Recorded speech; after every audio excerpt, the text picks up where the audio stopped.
Hello friends, എല്ലാവർക്കും ചാനലിലേക്ക് സ്വാഗതം. നമ്മുടെ ലാപ്ടോപ്പിലൊക്കെ സ്ക്രീനിൽ പൊടിയാവുമ്പോൾ അല്ലെങ്കിൽ അഴുക്കാവുമ്പോൾ അത് ക്ലീൻ ചെയ്യാൻ വേണ്ടി ഇതുപോലൊരു ലിക്വിഡ് ഉപയോഗിച്ച് നിങ്ങളത് ക്ലീൻ ചെയ്യാറുണ്ടാവും. പണ്ട് ഉപയോഗിച്ചിട്ടുണ്ടായിരിക്കാം, ഇപ്പോഴും ഉപയോഗിക്കുന്നവരുണ്ടായിരിക്കാം.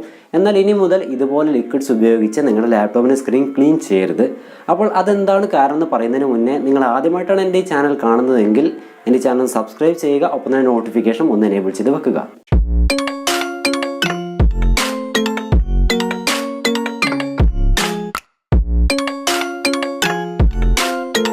അപ്പോൾ ഗൈസ്, ഇത്രയുള്ള കാര്യം, ഇതൊരു ആൽക്കഹോളിക് കണ്ടന്റുള്ള ക്ലീനിങ് ഏജന്റ് ആണ്. ആൽക്കഹോളിക് എന്ന് വെച്ച് കഴിഞ്ഞാൽ മദ്യമല്ല, വീര്യം കുറഞ്ഞൊരു ചെറിയ ക്ലീനിങ് ഏജന്റ് മാത്രമാണ്.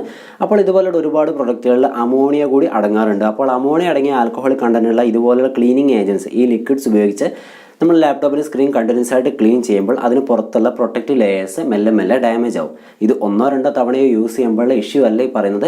ഒരുപാട് തവണ നമ്മൾ വീക്കിലി അല്ലെങ്കിൽ ഇടയ്ക്കിടയ്ക്ക് നമ്മൾ ഈ ഒരു ക്ലീനിങ് ഏജൻറ്റ് ഉപയോഗിച്ച് ലാപ്ടോപ്പിൻ്റെ സ്ക്രീൻ ക്ലീൻ ചെയ്യുകയാണെങ്കിൽ അതിന് പുറത്തുള്ള ലെയർ മെല്ലെ മെല്ലെ ഡാമേജ് ആവുകയും നിങ്ങൾക്ക് മെല്ലെ മെല്ലെ ആ വിഷ്വൽസിൻ്റെ ഒരു ക്ലാരിറ്റി നല്ലപോലെ ഫെയ്ഡ് ആവുന്നത് കാണാം. അതായത് ഒരു ചെളി പിടിച്ചതുപോലെ നമ്മുടെ സ്ക്രീൻ ആവുകയും നല്ലപോലെ ബ്രൈറ്റ്നസ് മെല്ലെ മെല്ലെ കുറഞ്ഞു വരുന്നതായിട്ട് നിങ്ങൾക്ക് ഉപയോഗിച്ചിട്ടുള്ളവർക്ക് നോട്ട് ചെയ്തിട്ടുണ്ടായിരിക്കാം. അപ്പോൾ ഇനി മുതൽ നിങ്ങൾ ലിക്വിഡ് ഉപയോഗിക്കുന്നവരുണ്ടെങ്കിൽ മാക്സിമം ഇത് അവോയ്ഡ് ചെയ്യാൻ നോക്കുക. അപ്പോൾ അതിന് പകരമായിട്ട് നിങ്ങൾ ചെയ്യേണ്ടത് ചെറുതായിട്ട് വെള്ളം കൊണ്ടൊന്ന് നൈസായിട്ട് ക്ലീൻ ചെയ്യുക. അപ്പോൾ വെള്ളം കൊണ്ട് ക്ലീൻ ചെയ്യുമ്പോൾ ശ്രദ്ധിക്കുക, ലാപ്ടോപ്പിൻ്റെ സ്ക്രീനുള്ളിലേക്ക് വെള്ളമായിട്ട് ഡാമേജ് ആവരുത്. അതുമാത്രമല്ല, ഇതുപോലെയുള്ള ഫൈബർ തുണി കൊണ്ട് നല്ല പോലെ ഒന്ന് ക്ലീൻ ചെയ്യുക.